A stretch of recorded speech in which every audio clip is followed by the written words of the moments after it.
stroke guy for the Nationals, Matt Bertine. He's now a vlogger extraordinaire. Wow, your stuff's about as high-tech as mine.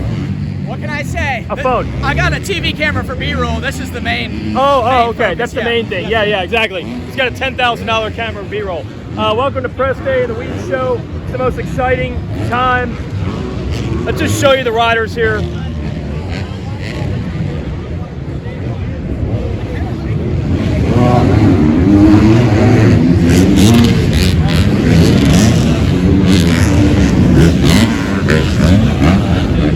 What we love about this is everybody in some way calls Florida home. Even that guy, Chad Reed. Chad Reed is here.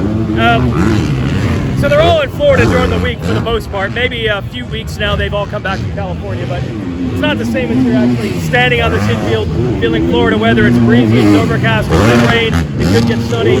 The weather will change in 20 minutes. Then we got sandy Florida soil. So these are the feels, these are the vibes that we're all going for, whether you know it's coming or not until you're actually there. It's like Christmas. Until the presents are actually there and you see it in person, it's not the same. Now it's reality. We're in Daytona, we're in Florida. We will be right back, and we are brought to you by the Honda CRF 450R. And CRF 250R makes winning look easy. All right, press day is a wrap. Let me tell you, track feels a little different this year, and that's not just for me. What? You're a Supercross guy? For the weekend. You're a Supercross guy. Take it. It's on the pipe, the off-road GNCC media. So I'm going to give you the feel of the track right now. It is exceptionally soft. Bro, it's not normally this soft, Meshy. It gets soft, but it's not this quite. Is softer, this right? is super soft. This is super soft. Dude, that's the vibe I'm getting. The rain. Is that what it is? How bad? Look, you're in Florida. How bad was the rain? Is it exceptional? Scott Meshy, everybody. I mean, listen, it's been on and off. It's just kind of like Florida. It's like it'll rain in your backyard, but it'll be sunny in your front. So and 10 minutes later, it's flipped. Yeah, the other way. Yeah. You know, there's like tornadoes, alligators flying from the sky. You know what? You never know. I mean, and look, the only thing with this, you know what this shows me is you got to be ready for anything, because actually, if you look at the dirt and how soft it is, I want to see these ruts here. It's going to change a lot, though. That's the thing. Like, you know, this stuff can break down super easy. I mean, look at that. Yeah. I mean, that's so subject to change. Every lap could be different. Yeah, that's takeoffs. All right, Meshy, good analysis, Florida guy. So everybody's saying how much softer this is than normal, but this rhythm is gnarly. Like, this rhythm is tough. Look at this thing. J. Coop, is this softer than usual? Like last year you raced it. I thought my back brake was dragging you down. I guess it just wouldn't go. We got a lot of rain last night, so.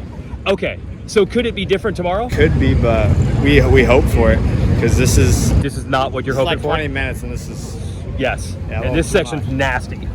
Okay, so now we have the official rider perspective is that maybe these are the way they want these conditions to be. But whatever, I don't know if the real talk coming into Daytona, as I grab my camera here, hang on. I don't know if the real talk is becoming to Daytona is about the soil. I think it's about the storylines. I don't think I've ever gotten to a race in mid-season that had an Anaheim 1-like feel to it. I know that my guy, Ricky Carmichael, says all the time the series begins at Daytona. That's what he says. I've never fully subscribed to that pattern, because by the time we get to Daytona, there already is a pattern usually of who's good, who's fast, and where they are in the points. I don't think we've ever had this much unknown, and we certainly have never had the points in the 450 class this close at this time of the year. So let's just think of it this way. There's something brewing here with Eli Tomac. We have never seen that sort of fire, and I think from Tomac's perspective, that's trash talk. That's trash talk for Tomac. We don't normally get that from him. When he says people are calling me the old guy, and I'm coming and I'm getting better, and then, what did he say at the press conference? I'm going to try to show the young guys that they're still young. Whoa. I mean, that is like, we might as well be bleeping it from what we're used to with Tomac through the years. He just doesn't say that stuff. Team Jason. Here we go. Productions. Woo! What's up, everybody? Daytona, we love being here. I gotta find my kids. What's up, gang? Oh, it's the Albrecht gang. Yep. Are you guys racing? Yes, sir. All right, we'll be cheering. We'll be here. You don't have to wrench this year. What's up? I made it back. I rescued. You want to be on the show? Hi, show. How is the analysis of the riding today, my daughter? Cool. What'd you see, man? You see Cody Schock do a big line? No, I was down there. You wouldn't have seen it. You just saw that. I was just pretty much watching them jump the triple the whole time. Did anyone get on top of that round tunnel over there? Yeah. Okay, a couple guys did that, but not many. Not many. Not many. All right, we're gonna walk and talk, gang. Florida, got to bring the family down. It's used to be our spring break. It's not anymore. Played a little bit of hooky from school tomorrow or yesterday. We got 2 days off. We're trying to pack as much in here as we can. But let's talk about the budding storyline. When you hear Tomac say, young guys, show them that they're still young, I just want to make it clear, from what I have found out, this is not Tomac talking about podcasters calling them old, or media people, or fans. I mean, maybe it's a little bit. But I believe that was a direct response to Jett Lawrence saying he's not the beast that he once was in the Glendale press conference. Now, I'm a low drama guy. I once again don't think that that was the intent. I think Jett was just saying, like, yes, I passed Eli Tomac, but that doesn't mean that I'm better than Eli Tomac. Essentially saying he's not in his peak right now. He's not in his prime. He's not riding as well right now as he has at his best. So I didn't beat the best Eli Tomac, which I thought was a respectful thing to say, but that's not how it's been interpreted. Same thing with waving Roxy by and the baby gift and I want to get McGrath's record. None of these things have been interpreted, I think, the way he would have liked them to be. And apparently that goes all the way to the top. And by the top, I mean maybe the most legendary rider that's currently racing in the series right now. So that is very interesting to have that plot line with Daytona, Tomac's best track, and the points are close. And it's a great unknown because this Tomac getting better as the time goes on, that's not normally, you don't wait till round 7 to see what everyone has. But just because Tomac was coming off of this devastating injury, that's the story this year. So we don't know what's going to happen on Saturday. Look, in previous years, no one besides the great Justin Brayton could beat Tomac. But is it that Tomac still? Maybe. Jett Lawrence is a complete unknown commodity at this track. He's certainly a great rider. He could just win anyway. And Cooper Webb kind of silently has been great at this track through the years. He doesn't have any wins because of Tomac, but he's been on the podium 6 times in 6 450 starts.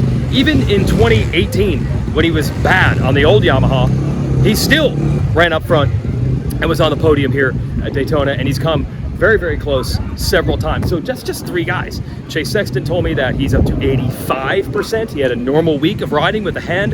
That's getting better. Ken Roczen's a threat. You never know. Any weekend, Ken Roczen could be a threat. We saw that 2 weeks ago. Jason Anderson's been hot and cold. Maybe it's every other week, so maybe he's due for a good one. Even signs from Malcolm Stewart for the first time this year last week. So this is just nuts. I have never had this level of I don't know what's going to happen, and a little bit of personal drama and heat and people trying to show each other and see where they stand going into Daytona. It feels like Anaheim won, and it's the coolest place to have that kind of a feel. I mean, dude, for years these races were snoozers at this track, and you didn't really have battles, and you already kind of knew who the best guy was by the time you've gotten here. The last few years, the racing has gotten closer. The guys are getting closer to Tomac every year. Webb's been close. Roczen was close in 2020. So the racing's been more compelling. And then the track is a little bit more difficult, so far at least, than it's been in the past. So this is going to be wild. I've never had this much anticipation for a mid-season race ever. This year, with 13 points between the top 5, Tomac coming on strong, and not happy Lawrence, and Lawrence still being good, and Webb coming off a win, etc., etc. This is the year the series really begins at Daytona. I cannot wait. And I'm going to be in the booth with Ricky Carmichael and James Stewart, so we'll have awesome analysis of all of this. You guys are in for a show.